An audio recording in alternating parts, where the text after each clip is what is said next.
Mga kabayan, Ayan o. tuturuan tayo ni kabayan paano magmikos-mikos ng mga ganyan. Paano magmikos-mikos paggawa ng dating mikos-mikos na yan. Yan, kinating na ni kabayan.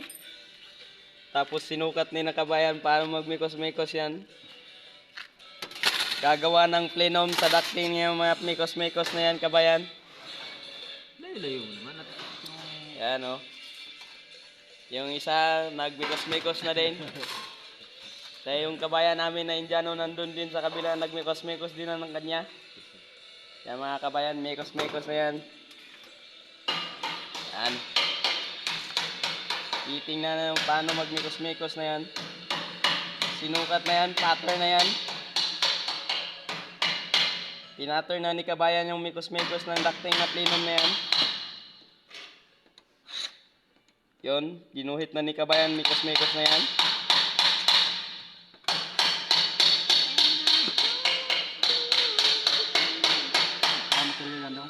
Ha?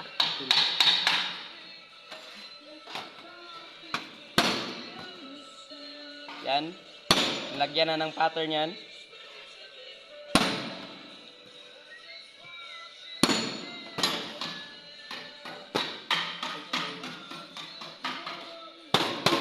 Kakatingin na to.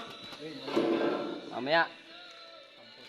Yan ginawa ng plenum na ganyan. Mikos-mikos na yan. Lalagyan ng ganito yan. Lalagyan ng ganito. Ito plenum. Para sa aircon ducting. Dito yan ilalagay, magmikos-mikos yan dyan. Yan. Ganyan ang forma niyan. Hindi kabayan.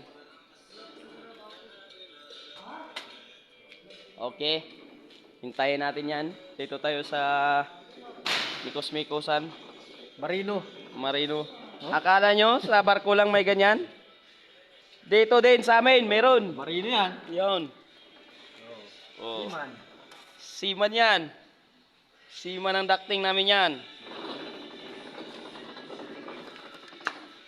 Yon, inangat na ni kabayan, mikos-mikos na yan.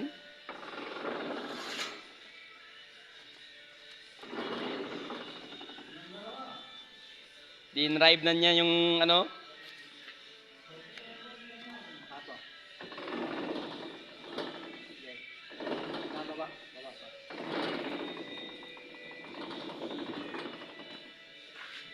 Mikos-mikos na yan.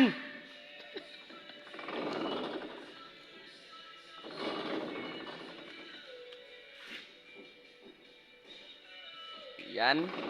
Natapos na yan. Hindi pa natapos yan. Mamaya matatapos yan. Mga mikos-mikos namin yan.